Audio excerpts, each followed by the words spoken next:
Assalamualaikum warahmatullahi wabarakatuh. Terima kasih atas kesempatannya. Pada kali ini adalah pertemuan yang kedua, yaitu masuk pada materi pengantar mikroprosesor. Untuk kali ini kita sebelum masuk ke materi, uh, kita harus banyak bersabar karena pada kondisi pandemi seperti ini kita harus belajar secara online, yang tentu saja pasti ada banyak keterbatasan baik dari penyampaian materi maupun materi yang sampai pada mahasiswa. Di sini nanti kita ya semoga Allah memberi kemudahan bagi kita. Pada pertemuan ini kita masuk ke pengantar mikroprosesor. Dalam semester ini untuk materi mikroprosesor sendiri diampu oleh 3 dosen, yaitu Bapak Mas Ali Afandi dan juga Pak Slamet Indrianto, dan yang ketiga adalah saya. Kita masuk ya. Untuk materi sendiri nanti kita pengantar mikroprosesor. Nanti materi selanjutnya adalah untuk pertemuan selanjutnya minggu depan berarti adalah microcontroller. Lalu pertemuan keempat berarti memori. Lalu pertemuan kelima timer dan counter. Terus selanjutnya ada register dan juga interrupt. Lalu masuk ke serial communication, ADC, interfacing. Lalu selanjutnya adalah di sini juga dalam interfacing ini nanti ada pembagian tugas besar, yaitu berupa project. Nanti project pada minggu selanjutnya. Ya, pada persepsi umum komputer, maka seperti yang kita lihat bahwa komputer adalah seperti PC yang biasa kita hadapi sehari-hari. Termasuk laptop kita juga masuk ke dalam komputer. Hanya saja sekarang mungkin akan lebih untuk membedakannya lebih bias karena teknologi semikonduktor sendiri itu berkembang sangat cepat, sehingga yang tadinya komputer zaman dulu tuh dianggap canggih, sekarang mungkin levelnya hanya sekelas ternyata seperti kalkulator biasa. Tapi dalam bab ini juga nanti kita bahas perkembangan komputer dari pertama pakai tub-tub yang mungkin sangat besar sehingga butuh satu ruangan, mungkin satu gedung TT ini yang beratnya bisa sampai sekitar 27 ton atau 5 ton dan seterusnya. Di sini gambaran secara umum berarti orang pada umumnya mengerti bahwa komputer adalah ini. Lalu selanjutnya next berarti ya mungkin bagi yang sering rakit komputer maka tahu apa ini. Ini adalah mainboard.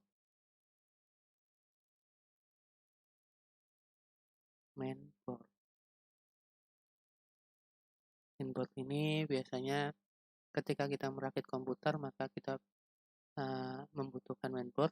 Di sini kita bisa lihat slot, ini adalah slot untuk slot prosesornya.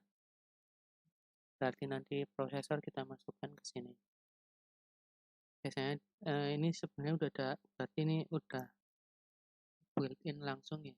Jadi di sini nanti juga dikasih pasta untuk mengalirkan panas, dan juga nanti di atasnya dikasih heatsink yang dikasih kipas biasanya.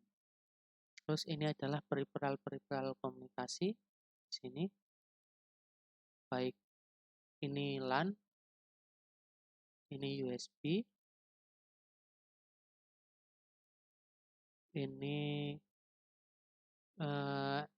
LPT atau terus masih banyak, ini audio in atau out, in out audio.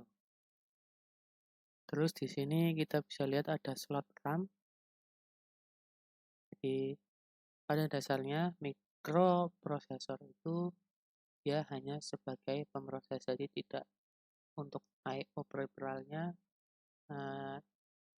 tidak seperti pada mikroprosesor, dia baik RAM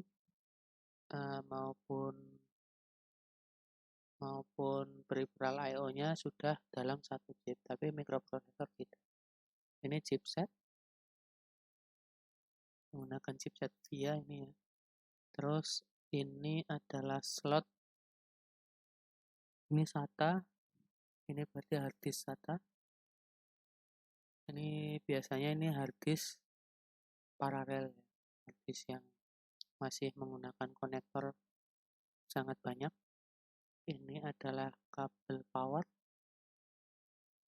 Terus juga ini adalah slot VGA. Jadi biasanya ada VGA tambahan. Di sini juga ada VGA, biasanya VGA yang onboard. Dengan kemampuan tentu saja akan lebih rendah dibandingkan yang VGA yang menancap di sini. Ini biasanya slot PCI. Di sini biasanya juga ada ini baterai untuk biar dia BIOS. Nanti biasanya dalam komputer itu ada BIOS. Baterai ini untuk menyuplai BIOS. Jadi kalau dicabut ya biasanya settingannya hilang. Ya, ini salah satu jenis prosesor Core i2. Mungkin kalau sekarang udah Core i10. Untuk saat sekarang adalah Core i10. Terus juga untuk AMD berarti kita mengenal yang namanya Ryzen yang sekarang sedang booming. Terus untuk ARM sendiri juga sudah merambah ke dunia komputer, tidak hanya di HP atau smartphone saja, tapi sekarang ARM sendiri bahkan mikrokontroler yang kita pakai sudah dirambah oleh ARM karena dia lebih dari segi kecepatan dan juga dari segi daya juga lebih rendah karena instruction setnya lebih sedikit. Kita bisa lihat ini adalah Intel Core i2 Duo. Ini sebagai contoh saja, tentu saja tadi saya sudah menjelaskan tentang di Ryzen dan juga Core i10. Tentu speknya lebih tinggi dari Core i2 Duo. Ini hanya sebagai contoh. Ini saja sudah tanggal 2000. Ini dari tanggal 2006. Jadi sudah sangat lama. Perkembangannya sangat cepat, dari 2006 ke 2020 saja sudah teknologinya sudah berbeda. Core-nya juga nanti berbeda. Nah, ini nama kodenya, ini bisa dilihat. Ini juga mempengaruhi nanti cache levelnya. Terus segmen pasar desktop dan laptop. Arsitekturnya kita di sini menggunakan Intel Core Micro Arsitektur. Frontside busnya yaitu 1066 MHz. Frontside bus. Serinya control terbaru. Jadi di sini juga ini bisa 1066 133. Jadi bus datanya support untuk 133 MHz. jumlah transistor kita bisa lihat 291 juta. Berarti sangat banyak. Ketika transistor banyak, maka tentu saja disipasi daya juga banyak. Makanya pada prosesor biasa menggunakan pendingin yang lumayan besar dan juga ada ini apa namanya? Ada kipasnya.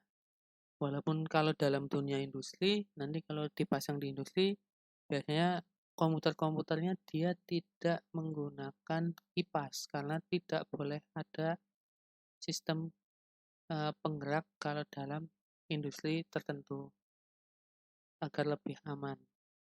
Dan juga kalau berarti di industri pasti komputernya juga lebih mahal karena sistem pendinginannya juga desain sedemikian rupa. Ya ini gas level, ini yang gas level satunya tidak dijelaskan, gas level 2 ya, ini mempengaruhi juga kecepatan nanti. Semakin besar maka semakin kemampuan komputasinya semakin bagus. Ini chipset pendukung. Chipset pendukung berarti nanti yang membantu dalam mengakses I/O nanti. Mengatur seperti nanti hard disk, bagaimana komunikasi dengan peripheral yang lain. Ya, kita masuk ke sejarah komputer. Sejarah komputer sendiri kita bisa tahu dimulai menggunakan Babbage Analytical Engine pada tahun 1834 sampai 1871 berupa trial model, berarti masih percobaan. Terus setelah itu ternyata masuk ke generasi 1 pada sekitar tahun 40 sampai 59. Di sini ada komputer namanya ENIAC, yaitu Electronic Numerical Integrator dan Komputer. Dirancang 1942, mulai dibuat 17 Mei 1943, selesainya 1946. Jadi sangat panjang. Tentu akan berbeda untuk zaman sekarang ya, karena seperti kita ketahui smartphone yang kita gunakan itu juga termasuk jenis komputer, walaupun banyak perdebatan, ada yang bilang dia termasuk embedded system, ada yang bilang ke komputer. Tapi untuk kali ini kita ambil ke komputer karena pada seperti smartphone sendiri kita banyak menemui bahwa sekitar 3 bulan atau 2 bulan sekali kita bisa melihat model-model baru dari pabrikan-pabrikan seperti Samsung, mungkin ada yang baru seperti Realme, Xiaomi, dan juga Motorola dan Apple maupun yang lain, maka saling berkompetitif. Dan dalam 1 tahun mungkin ada banyak produk dari mereka yang keluar. Berarti dari sisi development sendiri sangat cepat. Hal ini juga terbantu karena memang dari produksi sendiri, komputasi sangat terbantu oleh komputer yang ada sekarang. Untuk pengembangnya yaitu University of Pennsylvania, US, United States Amerika. Ya, ENIAC memiliki 17.468 vakum, 7.200 dioda kristal,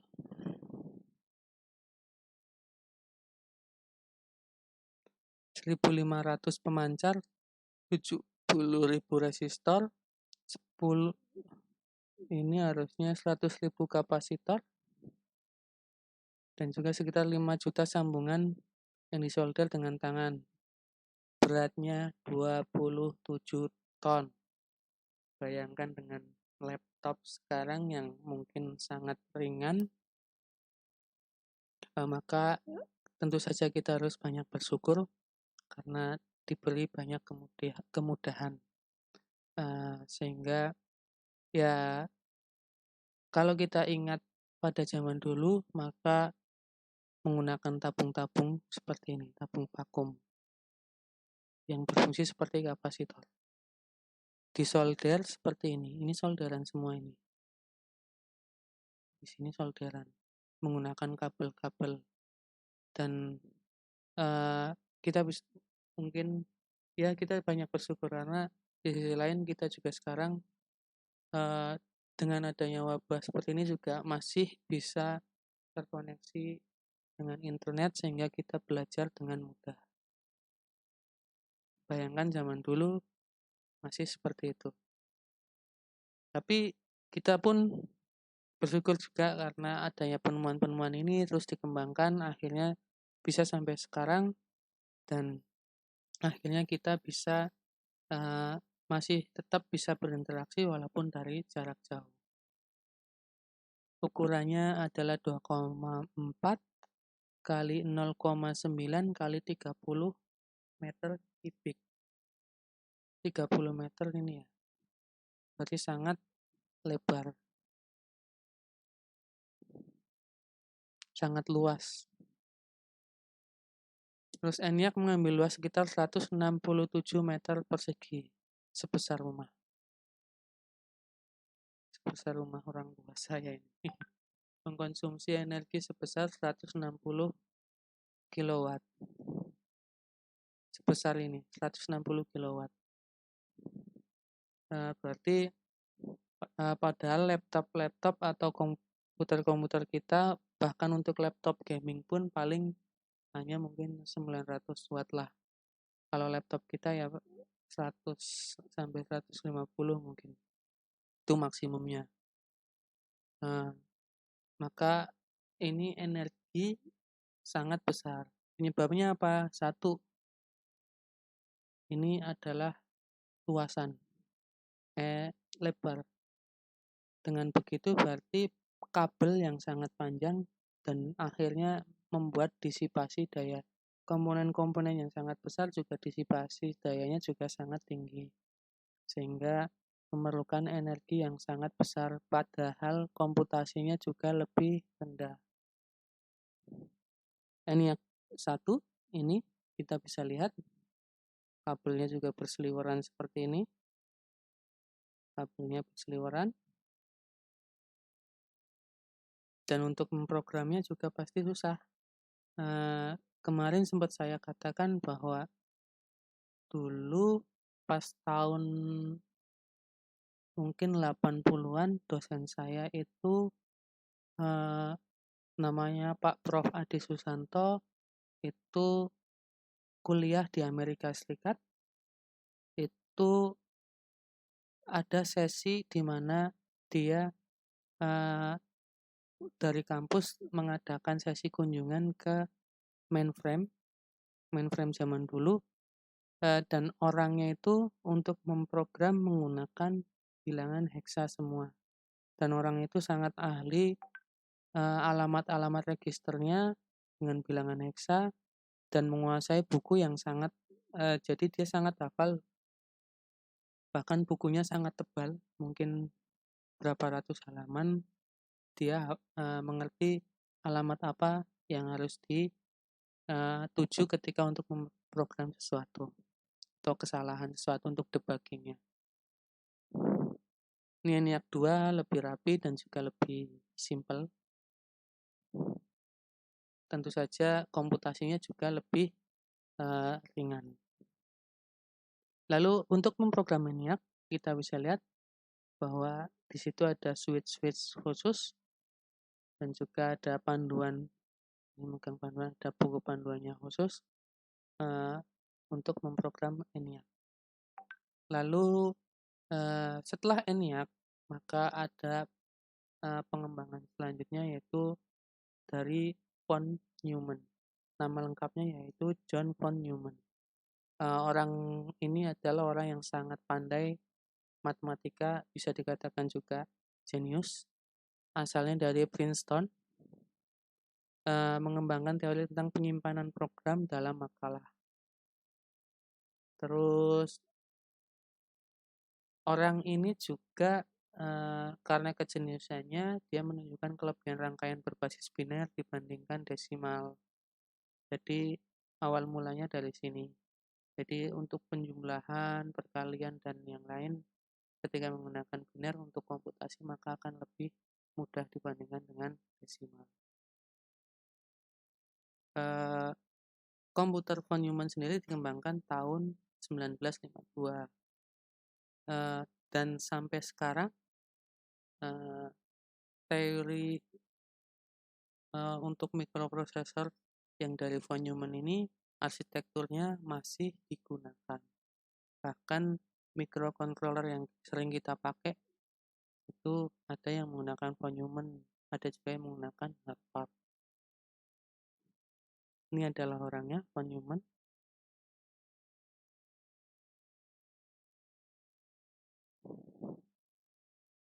Masuk ke materi selanjutnya yaitu EDVAC, Electronic Discrete Variable Automatic Computer. Ya, untuk pengajuannya yaitu diajukan tahun 1944, lalu disetujui April 1946, terus setelah itu selesai sekitar 1952. Berarti ada berapa tahun itu? 6 tahun untuk membuat satu komputer. Sekarang mungkin pasti lebih cepat karena resource yang ada juga lebih bagus. Pengembangnya itu Ballistic Research Laboratory atau BRI. Selanjutnya yaitu EDSAC, Electronic Delay Storage Automatic Calculator. Dikembangkan di University of Cambridge Mathematical Laboratory, Inggris. Dari 1947 sampai 49. Berarti ini 2 tahun. Jadi perkembangan di sana lebih cepat karena di sisi lain research di sana juga lebih banyak dan dana research juga lebih besar karena mereka tahu investasi research itu pasti jangka panjang, tidak hanya 1-2 tahun, tapi bisa 5 tahun, 10 tahun, bahkan bisa sampai 50 tahun. Dan akhirnya sekarang mereka menguasai teknologi karena memang dari tahun kita bisa lihat dari tahun 1947 atau dari sebelumnya saja mereka sudah berani investment. Beda dengan kita karena bahkan perusahaan-perusahaan, saya mengalami sendiri di beberapa perusahaan itu investmentnya mereka tidak dalam jangka panjang untuk teknologi, walaupun mereka mengaku bergerak di bidang teknologi. Biasanya mereka hanya berpikir bagaimana balik modal 3 bulan. Setelah itu mereka nggak berpikir untuk jangka panjang, sehingga ya mereka nggak berkembang. Hanya ya maksimum seperti itu, tidak ketika ada pendatang baru yang lebih visioner, kita bisa tenggelam. Harvard Mark I Komputer Elektromekanis, mulainya 1944, hasil kerjasama Harvard dan juga IBM. Dari penyusunnya yaitu dari saklar, relay, batang putar atau rotating shaft, dan kopling. Beratnya 5 ton. Ini lebih ringan dibandingkan yang pertama, ENIAC. ENIAC itu sampai 27 ton. Selanjutnya kita akan belajar apa itu debugger.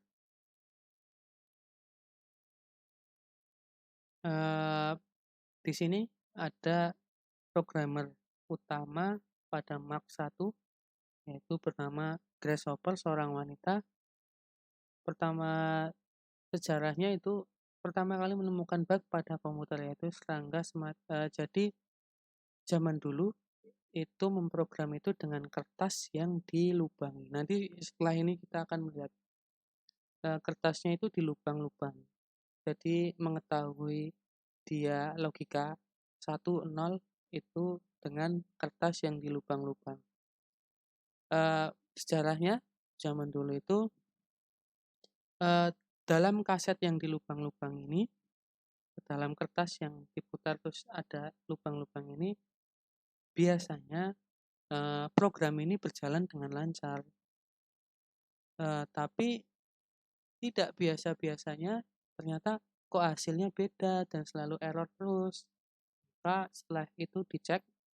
Maka setelah dicek terlihat bahwa ada serangga yang mati dan menutupi lubang yang harusnya itu berlubang, dianggapnya tidak berlubang oleh komputer. Lalu setelah itu sampai sekarang, karena hal tersebut, maka istilah ketika kita memprogram ada untuk mengetahui error-error, ada istilah debugging. Atau kalau dalam microcontroller mungkin yang biasa menggunakan debugging, maka ada alat debugger, jadi bisa mengetahui program itu mandeknya di mana. Nanti dikasih breakpoint, biasanya nanti loncatnya kemana, berhentinya di mana. Ya, ini maaf, ini sudah. Ini tadi yang lalat atau serangga tadi, sehingga hasilnya adalah beda. Ya, perkembangan dari transistor, ketika mulai ditemukan transistor oleh John Bardeen, maka ini adalah merupakan babak baru dalam pengembangan komputer, karena jadi dalam prosesor sendiri terdiri dari banyak sekali transistor, yaitu jenisnya FET, yaitu field effect transistor, karena kecepatannya lebih tinggi dibandingkan transistor biasa FET itu, dan juga lebih sederhana. Yang mungkin pada semester 3 elektronika itu kita diajarkan tentang transistor, B-junction transistor, juga FET atau field effect transistor. Di situ akan mempengaruhi di sini bahwa transistor ketika ditemukannya transistor menjadi babak baru untuk penemuan-penemuan selanjutnya, yaitu baik microcontroller, chip, IC, op-amp dan yang lainnya, maupun sampai ke mikroprosesor dan microcontroller.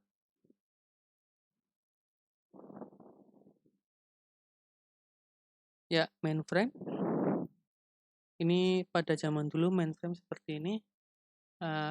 Kenapa saya pada awal tadi bilang bahwa sekarang agak bias untuk membedakan mana itu mainframe dan mana yang komputer biasa, karena zaman dulu mainframe mungkin ya penggunaannya untuk dari sisi frekuensi atau clocknya aja sudah kalah dengan laptop yang kita gunakan sekarang. Jadi agak bias untuk mengetahui perbedaannya, tapi nanti sesuai acuan nanti kita definisikan. Pada tahun 1970 mulai muncul era komputer mainframe seperti IBM 7090, IBM 360, dan IBM 370.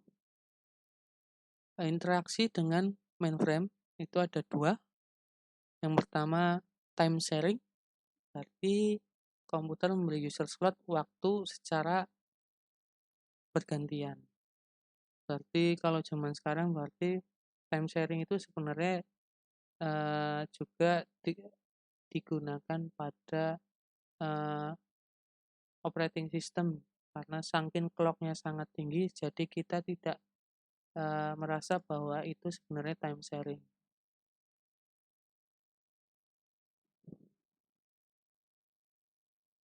Terus di sini terdapat sekitar 100 user yang bersamaan masuk, lalu masing-masing mengetik pada suatu teletype. Berarti ada tempat untuk mengetik eh, program-program yang diinginkan. Ya seperti ini, IBM 7090. Ini teletype. Ini ada teletype.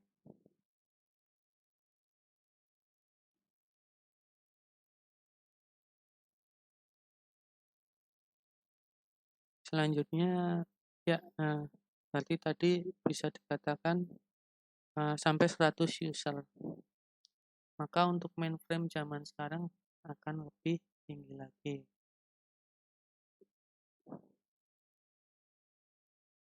Ya, ini adalah real-time drive. Berarti program-program yang sudah dibuat itu biasanya ada di dalam tab ini. Topita yang digulung. Tentu saja kenapa dari komputasinya lama, karena dia banyak menggunakan mekanik juga di situ. Tidak seperti zaman sekarang kita sering mendengar istilah hard disk SSD solid state. Ya, solid state itu tentu saja akan lebih cepat karena tidak ada uh, secara mekanik, pergerakan mekanik untuk mengakses memori.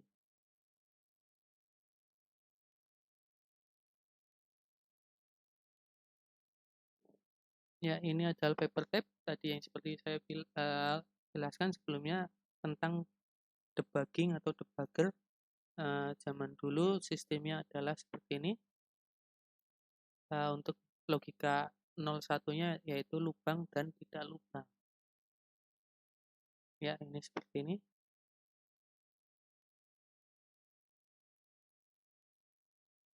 Lalu setelah perkembangan transistor, maka ada orang yang penelitian dan mencoba-coba, akhirnya ditemukanlah chip pertama. Dia membuat Pak Jack Kilby ini tahun 1958 membuat IC isolator sederhana 5 komponen yang diintegrasikan. Saya pernah juga melihat tutorial seorang mahasiswa yang bisa membuat op-amp sendiri. Membuat chip, bukan membuat op-amp dengan PCB terus tinggal disolder, tapi dia benar-benar membuat chip. Dia juga membuat peralatannya dengan seadanya.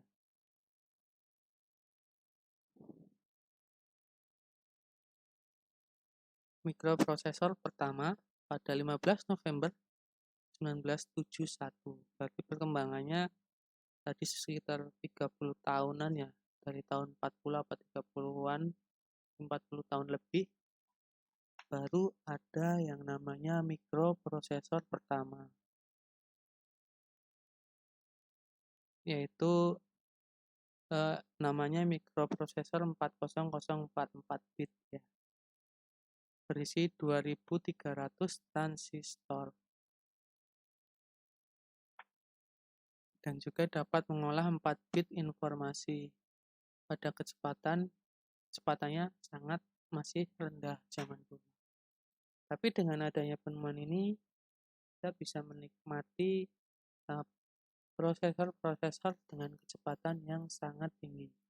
Ini zaman dulu masih package-nya seperti ini di dalamnya seperti ini.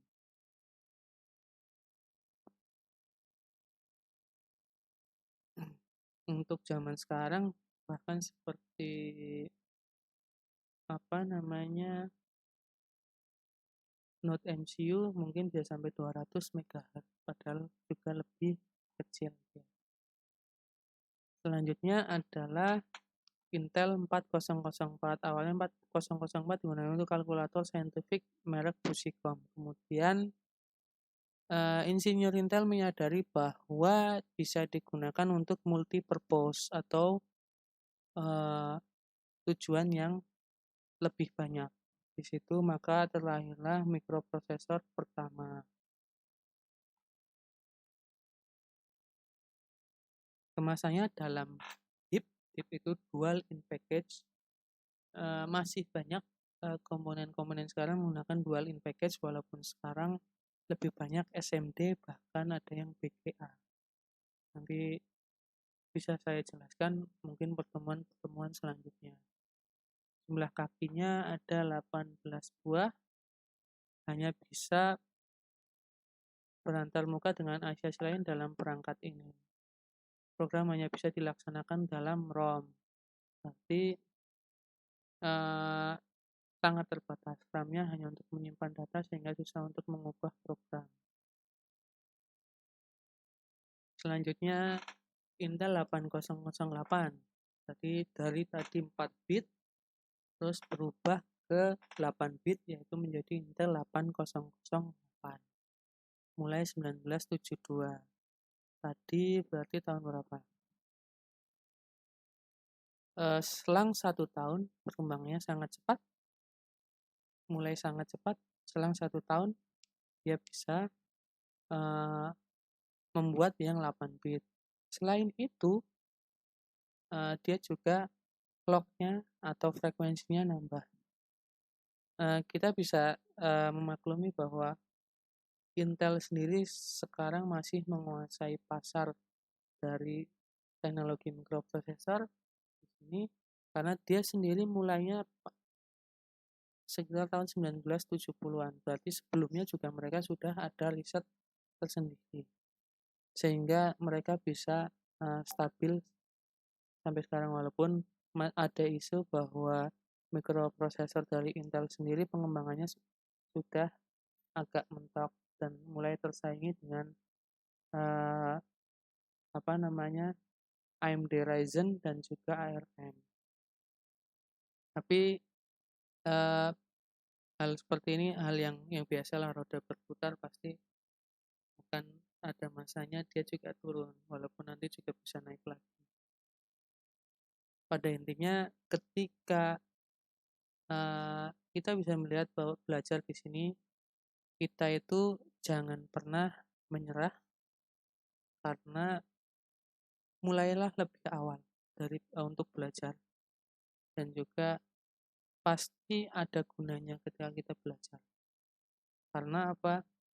Kalaupun mungkin kita belajar kalkulus, terus juga belajar probabilitas dan statistik, apa sih kayaknya saya nggak pernah pakai deh itu di dunia nyata. Tapi pada dasarnya ketika kita kuliah itu sebenarnya yang kita gunakan adalah analisa kita dan juga cara berpikir kita. Jadi jangan pernah menganggap pelajaran seperti ini itu apa sih ini, kayaknya saya nggak bakal pakai deh. Ya, mungkin dalam saat ini mungkin kita bisa berkata seperti itu, tapi ketika suatu saat pasti kalian akan merasa, oh iya, ini ternyata ketika kita belajar itu maka yang diasah adalah cara berpikir, analisa kita untuk menghadapi masalah-masalah baru. Jadi tentu akan berbeda orang yang belajar giat dengan terus juga akan berbeda juga cara berpikir orang yang mungkin hanya lulusan dari SMP, SMA ataupun tidak sekolah, dengan orang yang belajar dengan giat, dan juga tentu saja tidak hanya kecerdasan di sini, bahwa banyak sekali orang yang mungkin biasa-biasa saja, tapi karena dia belajar giat akhirnya bisa mengalahkan orang yang sangat cerdas. Itu banyak contoh-contoh seperti itu. Tentu saja kita juga harus banyak berdoa, minta pertolongan kepada Allah tentang hal seperti ini. Karena suatu hal yang tidak mungkin kita pengen lepas dari Sang Pencipta, karena kita sendiri tidak bisa berbuat apa-apa tanpa kehendak dari Sang Pencipta. Ya, oh ini ternyata lebih lambat.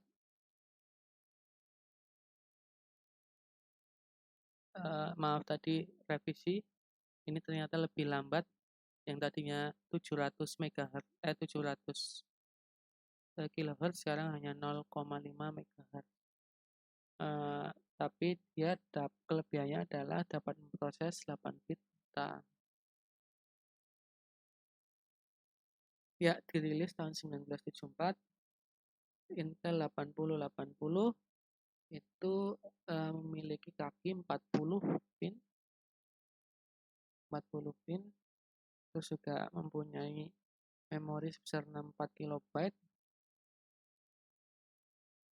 dalam ROM maupun RAM-nya 64 KB, terus kecepatannya adalah 2 MHz, seperti naik ya, ini 4 kali lipat, dianggap sebagai rancangan prosesor mikroprosesor pertama yang benar-benar dapat digunakan. Ini pada zaman saya pun, dari tahun 2003 pun Intel 8080 masih ada yang menggunakan.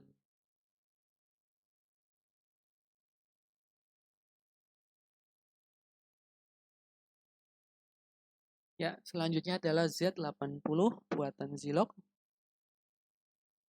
Di sini ternyata mulainya yaitu sekitar 1975-1976.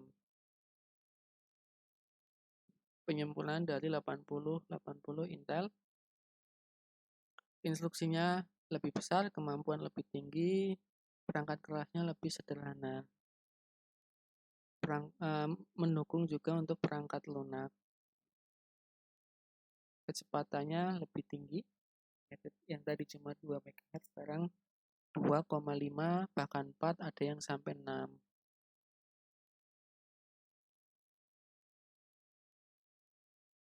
Ya, selanjutnya Intel 8086. Dia kelebihannya adalah 16 bit. Terus di sini juga instruksi transfer data juga lebih luas, aritmetik dan pengurangan perkalian pembagian. Jadi di Intel 8086 ini mampu untuk perkalian, aritmetik atau aritmetik yang lain. Mampu menangani memori 1 MB dengan 20 bit saluran address bus dan 16 bit saluran data secara multiplex. Setelah itu kita masuk ke personal komputer. Tahun 1976 mulai muncul komputer skala kecil. Ini dimaksudkan untuk digunakan oleh satu pengguna yang dikenal dengan personal komputer. PC pertama adalah Altair 8800. Pada saat itu Apple merupakan salah satu PC yang dibuat pada tahun tersebut. Saat itu harganya $600. Pada tahun 1976 harus mengeluarkan $600. Kalau kita hitung inflasinya berarti ya sangat mahal ini. Kalau sekarang $600 ya dapat komputer yang sangat ya lumayan canggih lah. Selanjutnya muncul IBM PC.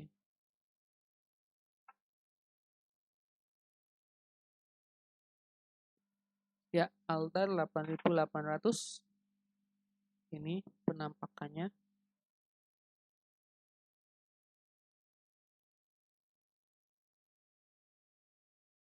Terus ini produk dari Apple Computer seperti ini. Pakainya kayu, dibaut-baut, bautnya masih kelihatan seperti ini. Zaman dulu ini sudah sangat canggih dan sangat mahal, yaitu $600. IBM lebih bagus zaman dulu. Terus juga di sini ya Intel sendiri mengembangkan banyak prosesor ya, mulai dari ini mikroprosesor yang 8088 16 bit dan juga dengan saluran data 8 bit untuk memenuhi pasar yang masih banyak menggunakan saluran data 8 bit. Seperti halnya sekarang yaitu banyak berkembangnya mikro yang sampai 32 bit tapi juga dia bisa menggunakan 8 bit. Selain itu, mikro zaman sekarang microcontroller ya, itu menggunakan tegangan 3,3 volt padahal mikro sebelumnya 5 volt. Tapi pin-pin mereka juga beberapa tahan dengan 5 volt. Jadi biasanya engineer itu ketika membuat pasti memikirkan pasar itu bagaimana. Karena kalau tidak seperti itu maka bisa jadi tidak laku. Ya, tahun 1985 itu saat saya baru lahir, mikroprosesor berkembang menjadi Intel. Prosesor yang di atas berkembang menjadi 80186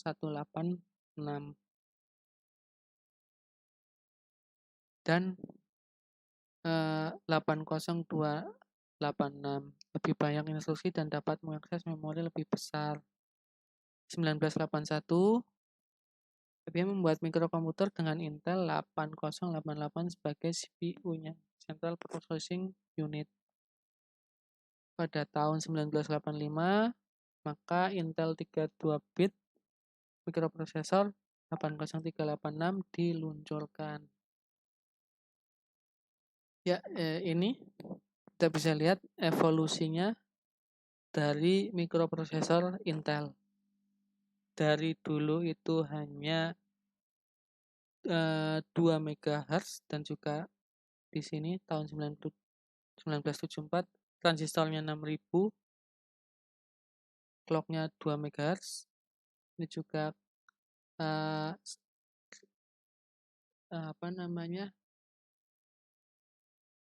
besar transistornya dalam mikron. Ini hanya 6 mikron. Terus di sini hanya 8 bit dan juga 0,64 million instruction per second.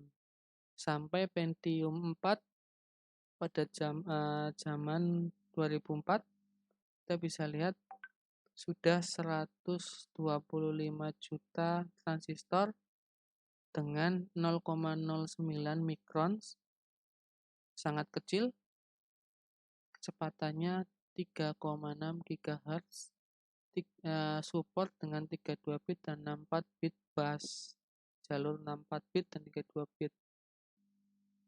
Di sini kita bisa lihat yaitu dia bisa sampai 7000 million instruction per second.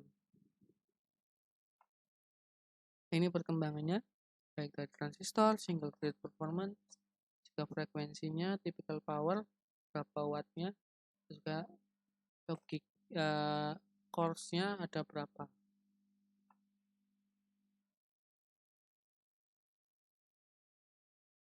Dari tahun 1970. Tentu saja perjalanan yang sangat panjang.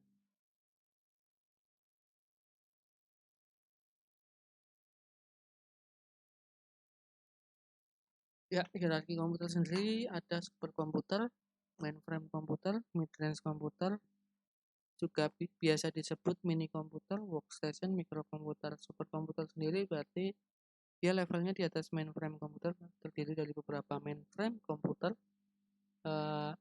Tentu saja tasking atau tugas-tugas yang ditaruh di superkomputer sangat biasanya sangat berat, tapi kecepatannya sangat tinggi karena terdiri dari mainframe komputer. Mainframe komputer sendiri tentu saja tingkatannya di atasnya mid-range atau mini komputer. Ini komputer sendiri sering juga disebut seperti seperti PC, tapi dia punya ada tasking-tasking sendiri yang tidak bisa dilakukan oleh PC pada zaman dulu. Ada juga workstation dan juga microkomputer. Ya, teknik implementasi sistem digital, maka mikroprosesor sendiri adalah termasuk dari implementasi sistem digital, yaitu di dalamnya itu ada transistor diskrit, transistornya berupa FET atau field effect transistor, dan juga ada rangkaian logika, di situ ada gerbang AND, OR, flip-flop, dan sebagainya. Jadi untuk memori sendiri biasanya menggunakan flip-flop atau bisa juga dengan yang dynamic, yaitu menggunakan kapasitor, tapi flip-flop tentu saja lebih cepat. Jadi flip-flop digunakan juga sebagai untuk teknologi dasar untuk memori. Rangkaian digital dengan register transfer level atau RTL, terus juga VHDL, Verilog, hardware dengan FPGA, ASIC. ASIC itu uh, uh, application specific with integrated circuit. Ini kalau salah saya diingatkan. Terus selanjutnya yaitu microprocessor atau microcontroller plus software. Selanjutnya SoC, sistem on chip. Sistem on chip sendiri banyak digunakan biasanya untuk embedded system, bahkan seperti smart TV, HP mungkin juga termasuk di situ sistem on chip. Jadi di dalamnya itu satu keping silikon berisi CPU dan memori dan juga peripheral. SoC sendiri biasanya lebih tinggi dari microcontroller karena dia secara clock maupun memori, baik RAM maupun ROM-nya, peripheralnya juga lebih kompleks. Ya, macam-macam sistem digital sendiri ada hardware, transistor, gate, dan juga untuk software seperti mesin code, assembler, high level, C, C++, Java. Ini juga bisa masuk Python.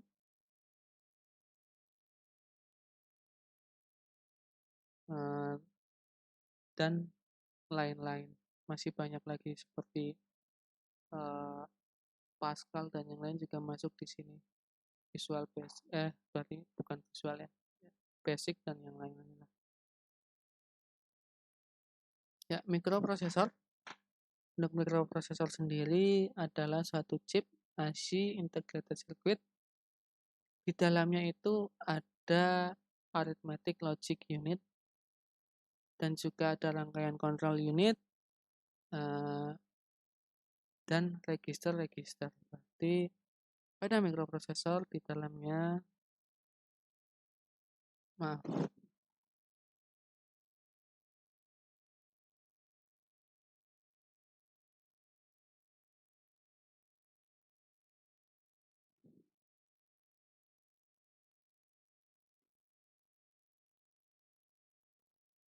di sini ada yang namanya ALU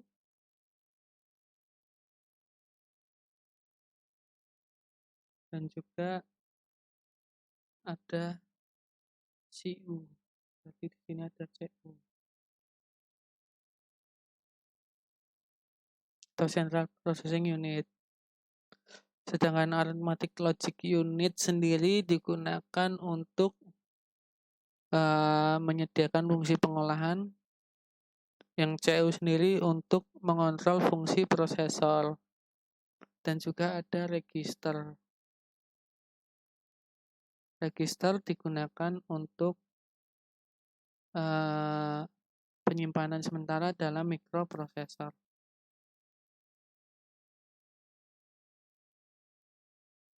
Ya, mikroprosesor sendiri mempunyai kemampuan diprogram atau diprogram ulang atau reprogramming. Di situ contoh-contoh yaitu pada lampu lalu lintas, dan juga kita bisa lihat mungkin seperti AC juga di situ menggunakan mikroprosesor, laptop kita, bahkan drawing pad atau mouse, dan juga monitor kita, HP kita ada mikroprosesornya.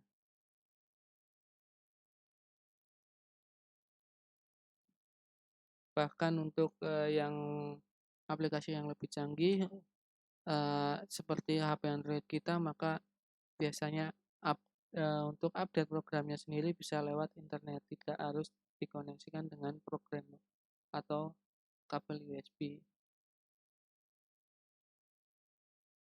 Ya, ini tadi yang saya jelaskan tadi ada ALU, algoritma arithmetic logic unit, terus juga ada CU, control unit, dan juga ada register untuk mengatur atau menyimpan.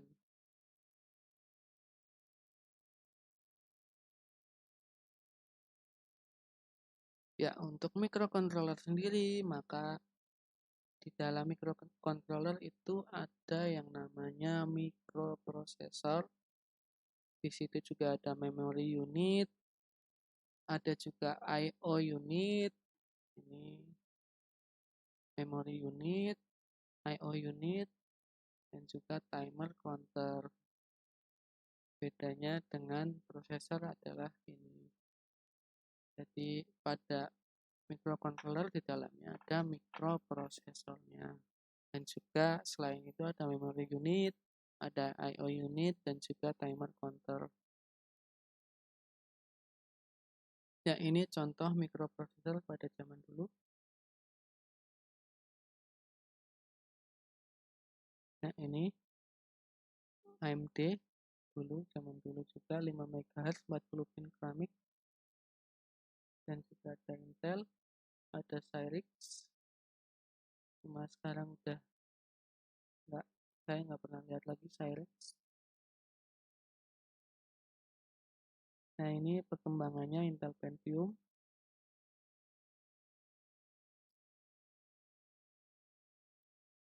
Ya, prosesor sendiri berarti kelebihannya yaitu reprogrammable, berarti bisa diprogram ulang selama memorinya belum rusak. Biasanya ada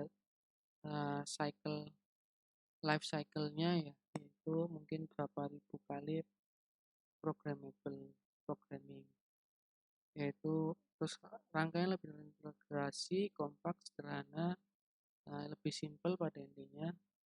Ketika membuat PCB juga lebih mudah, walaupun sebenarnya ya gampang-gampang susah ketika membuat PCB. Ketika frekuensinya lebih tinggi, maka ada banyak perhitungan, ada banyak step-step yang harus kita pelajari.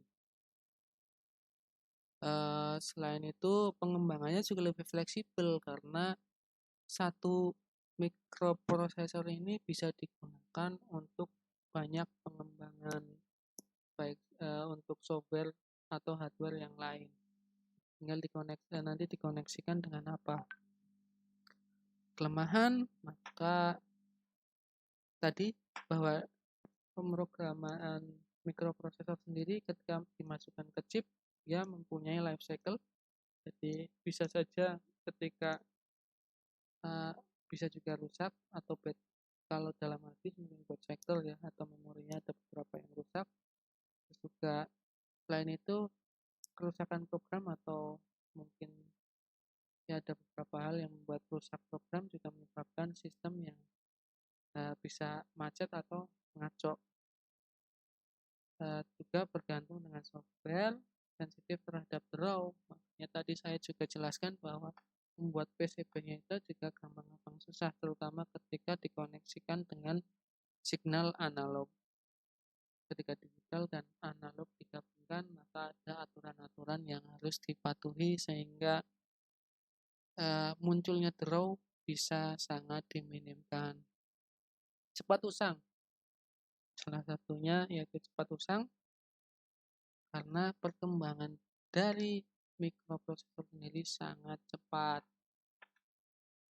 Ya, microcontroller sendiri tadi sudah dijelaskan bahwa secara interconnection sistemnya di sini ada mikroprosesor, ada memori, ada I/O. Jadi ini interkoneksinya seperti ini.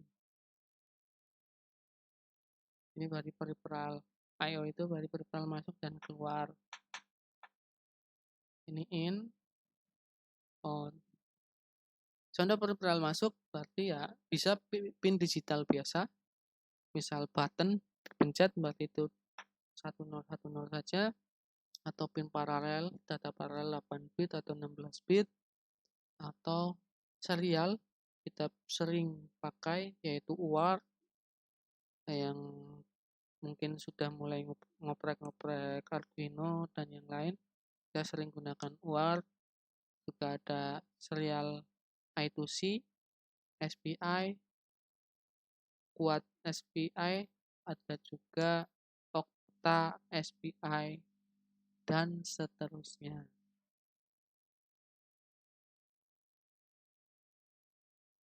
Sistem berbasis mikroprosesor sederhana, yaitu di sini ada data, terus input device, data masuk ke input device, terus data diolah oleh CPU, Central Processing Unit. Terus setelah itu data bisa juga disimpan ke dalam memori. CPU juga menggunakan memori untuk mengolah data ini. Makanya ini dijelaskan ada data, instruction code, dan information itu ada di memori. Nah, terus juga setelah diolah, karena program juga ada di memori, diolah oleh CPU. Setelah itu informasi menjadi informasi yang diinginkan, lalu output device di sini dan juga informasi bisa dilihat. Misal informasi itu tidak hanya huruf ya, bahkan untuk menghemat I/O biasanya beberapa pabrikan informasi error itu hanya dengan LED, mungkin 2 LED atau 1 LED saja sudah cukup. Ini error, atau bahkan dengan 2 LED bisa mengetahui error keberapa, karena untuk menghemat memori. Atau juga dengan tanda bit pada komputer biasanya ada juga buzzer digunakan untuk tanda error juga. Ketika bunyi berapa kali berarti error yang keberapa. Terus microcontroller secara bentuk fisiknya seperti ini. Ini yang dibuka ya. Jadi chipnya biasanya bisa diamplas. Ini diamplas sehingga di dalamnya seperti ini. Nanti bisa di sini nanti ada benang-benang emasnya untuk menghantarkan listrik dan juga data-data. Ini microchip. Jadi microcontroller nanti harap dibedakan ketika ditanya apa itu, misal menggunakan microcontroller apa, maka jawablah berarti misal kita gunakan microchip di IC, di sini ada 13F6 8720 nih. Pak, saya menggunakan microchip tipenya. Jangan sampai menjawab microcontrollernya apa. Jawabnya adalah Arduino. Karena Arduino itu framework microcontroller. Bahkan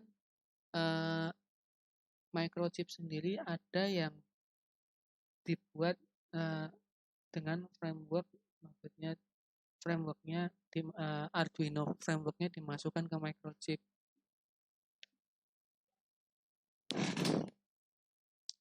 Dan juga seperti bisa juga Atmel juga bisa dipasang framework Arduino tadi. Dan juga ada bahkan Infineon maupun STM32 yang menggunakan ARM pun bisa menggunakan framework Arduino. Ya, di sini development board bukan development board itu berarti yang memudahkan kita secara hardware untuk tidak membuat PCB dulu. Biasanya untuk riset kita bisa menggunakan development board, misal kita mau menggunakan komunikasi serialnya atau mau menggunakan PWM-nya, kita bisa menggunakan development board dulu. Atau kita di sini juga misal WiFi, kalau kita mendesain PCB dulu maka akan butuh waktu lama, maka kita coba-coba dulu, oh ternyata sudah berhasil, baru kita bisa mendevelop atau membuat PCB-nya. Jadi dengan adanya development board ini, maka kita bisa untuk riset bisa lebih cepat karena bisa mencoba-coba dulu.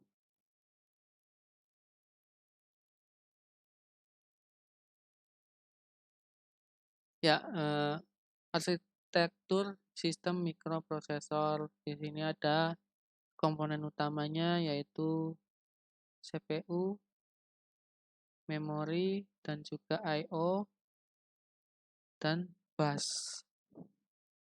Jenis arsitektur ada Harvard dan juga ada von Neumann. Tadi sebelumnya juga sudah saya jelaskan tentang Harvard dan juga von Neumann. Ya, untuk von Neumann sendiri berarti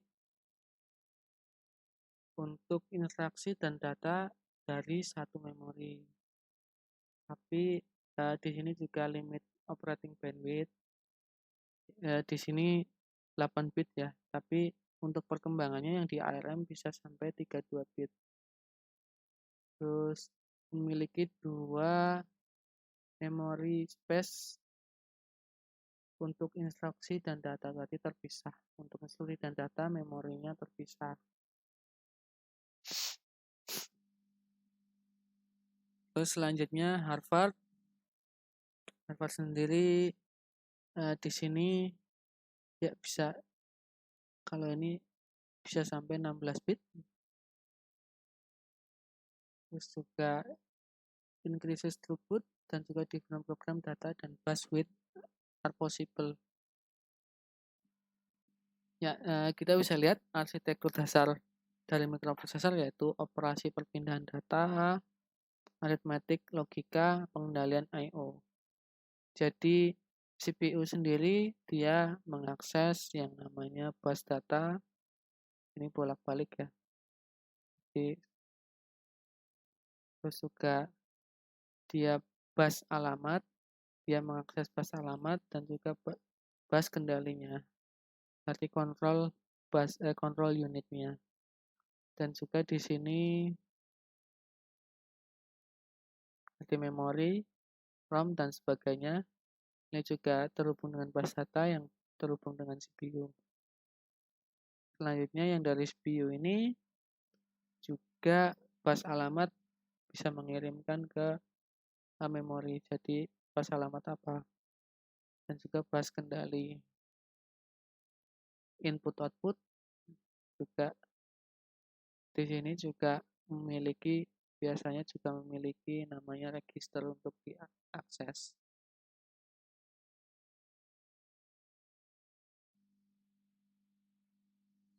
Arsitektur internal mikroprosesor.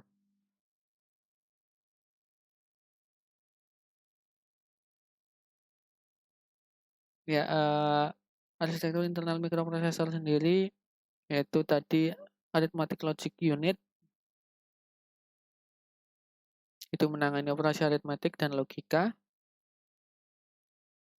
Untuk control unit berarti mengatur semua proses internal perpindahan data, baik itu interupsi dan juga pengendalian jalan program, pengendalian I/O.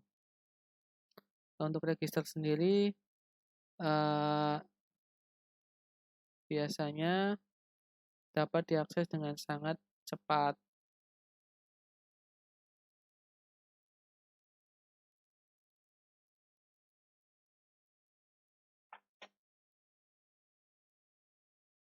Ya, ini untuk gambarnya seperti ini.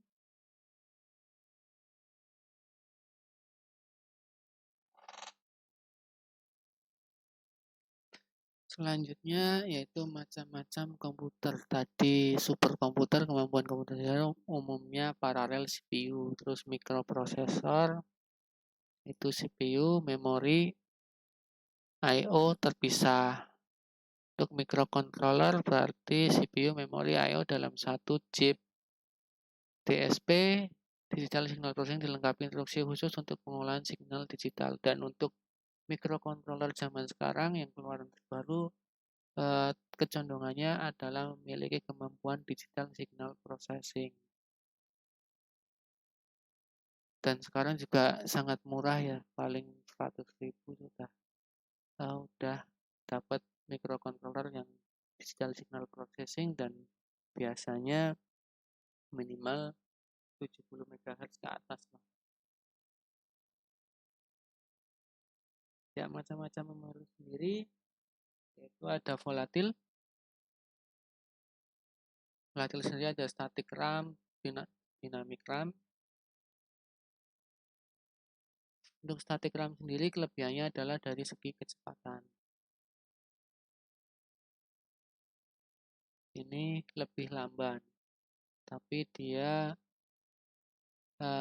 untuk penempatannya, maksudnya dari sisi lain, tapi memiliki kelebihan yaitu lebih mudah untuk penempatannya. Karena kalau dari flip-flop kecepatannya tinggi, tapi kalau penempatannya tidak tepat juga akan menyebabkan error. Selain itu, untuk flip-flop ini lebih cepat panas. Tapi sekarang udah bisa ditanggulangi, makanya sekarang lebih banyak menggunakan flip-flop. Bahkan microcontroller yang kita gunakan maka menggunakan flip-flop, dan dia ukurannya lebih kecil dibandingkan RAM. Dan non volatil berarti ROM. Volatil itu artinya dia itu bisa di apa ya, istilahnya itu hanya sementara ya, dia volatil itu. Makanya RAM, read access memory. Sebenarnya nanti untuk penjelasan pertemuan keempat itu akan membahas tentang memori. Dari memori ini nanti ada membahas tentang volatil, yaitu memori sementara dan non volatil. Pada intinya keduanya itu kalau secara pengaksesannya sama, random access, makanya sebenarnya disebut RAM juga masih kurang tepat. Yang benar adalah read write. Kalau non volatil itu biasanya ketika mati dia juga masih memorinya masih tetap ada.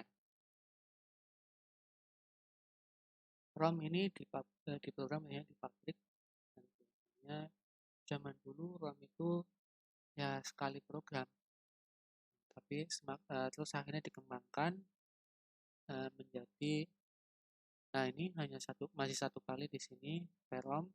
Terus EPROM ini bisa berkali-kali tapi menggunakan sinar UV.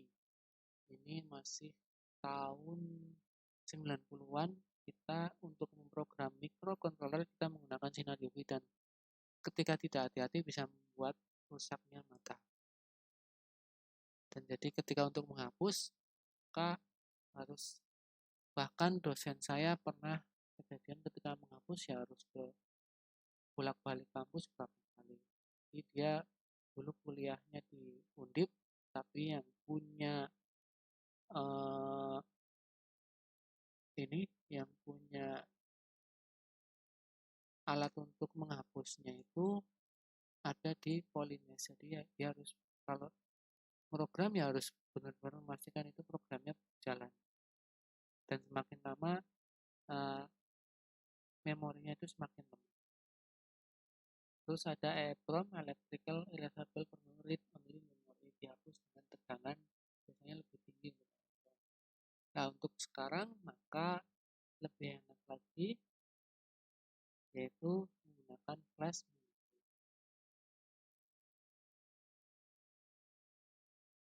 Flash memory itu ya pada intinya juga menggunakan flip-flop, dan juga nanti ketika menghapus saudara akan hanya menggunakan cukup satu alat saja, programming itu menghapus maupun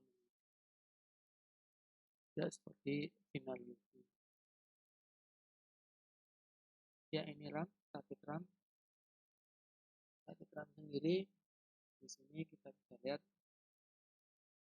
berarti static RAM itu yang menggunakan flip-flop.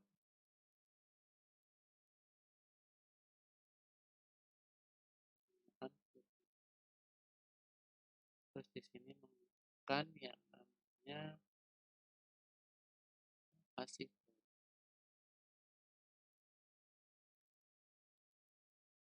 Nah, ini gambaran secara umum dynamic RAM. Nah, di sini ada kapasitor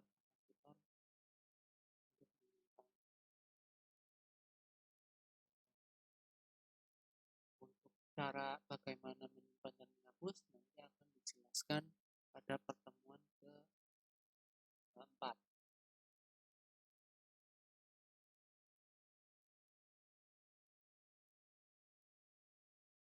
Ya, static RAM sendiri tadi sudah saya jelaskan dengan flip-flop. Ini flip-flop seperti ini. Jadi nyalanya yaitu pergantian.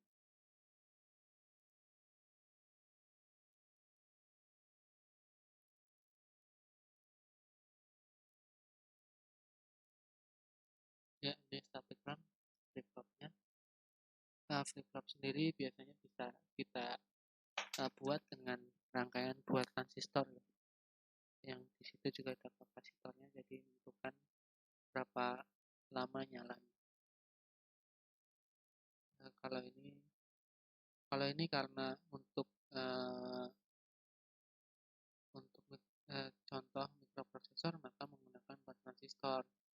Yang 2 transistor digunakan untuk akses memori. Jadi dia high atau low.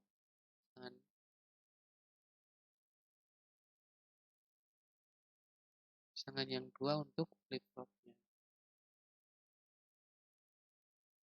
Ini EPROM. Zaman dulu untuk EPROM sendiri dibuka seperti ini. EPROM ini harus dikenakan, kalau untuk menghapus harus kena sinar UV untuk menghapusnya. Nanti setelah dihapus maka ditutup lagi. Ini EPROM menggunakan UV juga seperti ini. Sekarang kita sudah tidak menggunakan ini karena juga ribet. Sekarang menggunakan flash. Ya, sistem interkoneksi flash pada mikrokomputer. Ya, tadi sebelumnya ini sudah dijelaskan, jadi tidak saya jelaskan lagi. Alamat untuk kumpulan konduktor yang membawa kode-kode alamat dari mikroprosesor ke unit-unitnya. Sedangkan bus data itu kumpulan konduktor yang membawa kode-kode instruksi atau data pada mikroprosesor ke unit-unit atau sebaliknya. Untuk bus control sendiri kumpulan konduktor yang membawa sinyal-sinyal kontrol. Ya, main memory sendiri ada ROM dan RAM. Ini nanti pertemuan keempat kita bahas. Interface yaitu terdiri dari bagian unit dari sistem mikrokomputer yang berfungsi sebagai perantara hubungan antara sistem mikrokomputer dengan mikrokomputer atau mikrocontroller pun menggunakan interface ini untuk komunikasi dengan dunia luar. Baik itu hanya sederhana yaitu high low seperti push button ataupun mungkin sensor yang hanya mendeteksi itu ada atau tidak dari satu.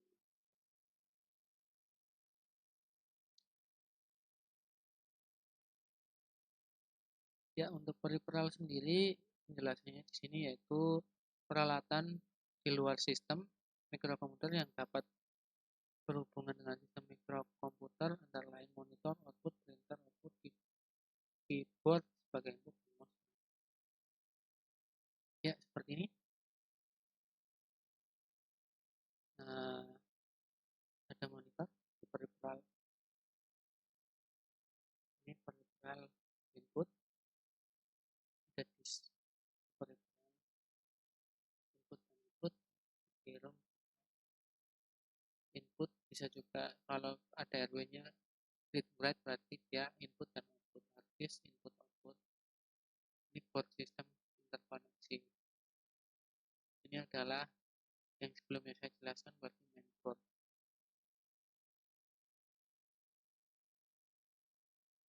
Ya, ini kita bisa lihat bahwa microcontroller itu ada dalamnya mikroprosesor, ada ROM, RAM, I/O interface.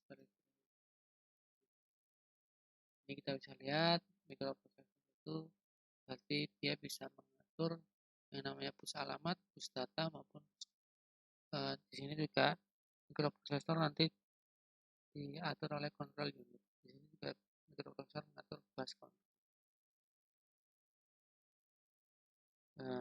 Yang register sebagai memori diambil datasheet. Oh, ini dari datasheet ya. Ini penjelasannya memori nanti dijelaskan pertemuan 4, jadi tidak saya jelaskan secara detail di sini. Interaksi sistem mikroprosesor dengan lingkungan. Berarti di sini lingkungan berarti ada peripheral input dan juga ada peripheral output. Input itu berupa sensor, ini aktuator berupa untuk outputnya.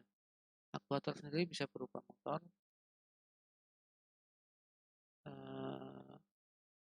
nanti bisa berupa motor, bisa berupa mungkin LED dan yang lainnya. Untuk sensor sendiri bisa temperatur, tekanan, pressure, dan juga humidity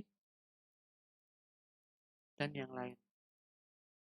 Lalu di sini maka dari input output ini dia data masuk ke CPU dan diolah di sini.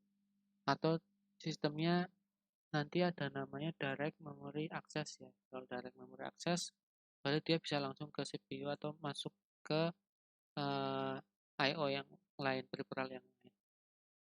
Atau dia lewat memori dulu, RAM, setelah itu baru diakses oleh CPU. Ya, ini CPU secara sederhana.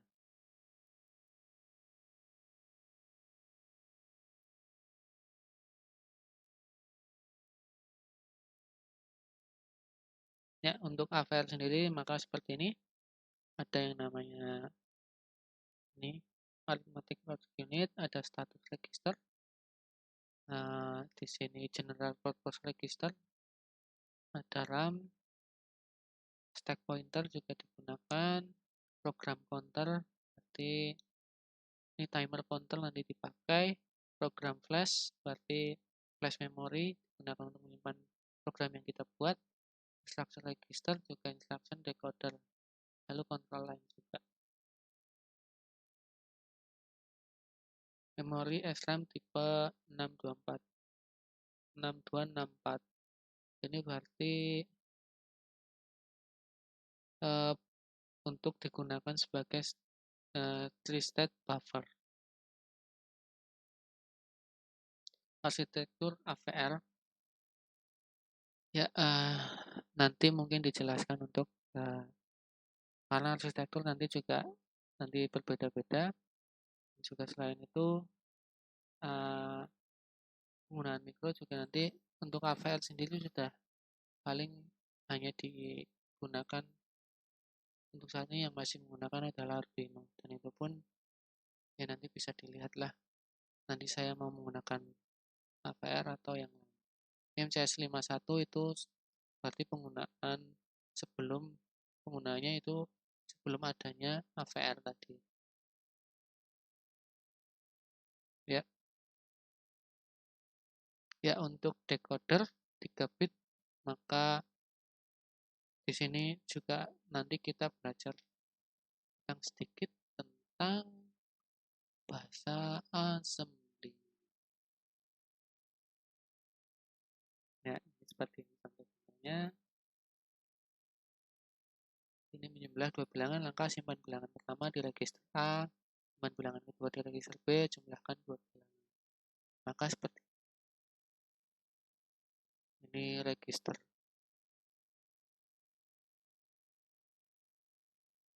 Penyimpanannya caranya seperti ini. Uh, kita bisa melihat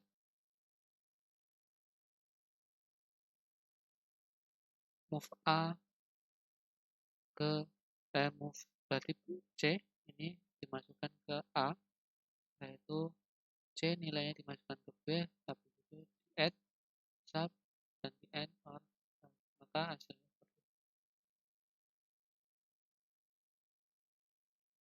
Contoh ya dari saya cukupkan sekian.